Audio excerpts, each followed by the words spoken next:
La dépénalisation de la prostitution en 2022 avait laissé les travailleurs et travailleuses du sexe dans une zone grise. Ce nouveau statut leur garantit désormais une couverture sociale et une protection contre les risques sur leur lieu de travail. Une première mondiale qui est le fruit d'un travail de longue haleine. C'est un processus qui est très long parce qu'il faut changer les mentalités, accepter finalement de reconnaître que cette activité peut avoir une place dans notre société sans être systématiquement stigmatisée et malmenée. Chez Alias, la mission se concentre sur l'accompagnement des hommes qui ont des rapports avec d'autres hommes et des personnes trans. L'idée d'un contrat est bien accueillie par l'ASBL, qui reste toutefois nuancée. Chez Alias, en 2024, presque une personne sur deux qu'on a rencontrée n'ont pas de titre de séjour ou un titre de séjour précaire, ce qui du coup limite ou empêche leur accès sur le marché du travail.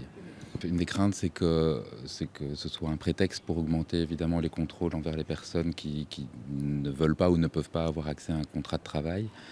Une des conséquences, ce serait évidemment de marginaliser encore plus certaines pratiques prostitutionnelles, de les rendre plus cachées et du coup moins accessibles aux associations de première ligne. Si pour les acteurs de terrain comme Espace P, ce contrat de travail est historique pour les TDS, les travailleurs et travailleuses du sexe en Belgique, il reste encore du chemin à parcourir.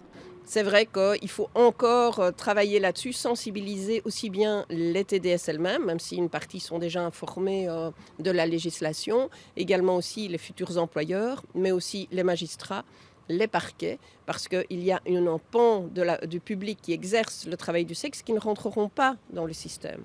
Et ces personnes-là, il ne faut pas les délaisser et il ne faut pas non plus les oublier. Ce sont précisément ces travailleurs de l'ombre qui feront l'objet de nouvelles discussions entre les différentes associations lors d'un colloque le 17 décembre prochain.